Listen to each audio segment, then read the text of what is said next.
Welcome to MiConvert. In this tutorial, I will show you how to convert Max files to GLB format, completely free and online. Open your browser and search for Max to GLB MiConvert.com. Click on the first result to go straight to the converter. You are now on the Max to GLB converter page. The interface is clean and easy to use. Let's upload a file. Click the Choose File button.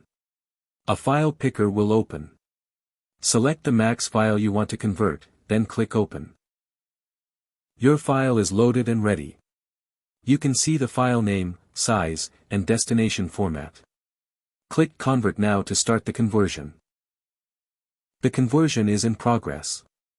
You can see the progress bar moving. This usually takes just a few seconds. Done. Your file has been successfully converted. Click Download to save the GLB file to your computer. That's it. Visit MiConvert.com for more free conversion tools. Subscribe for more tutorials.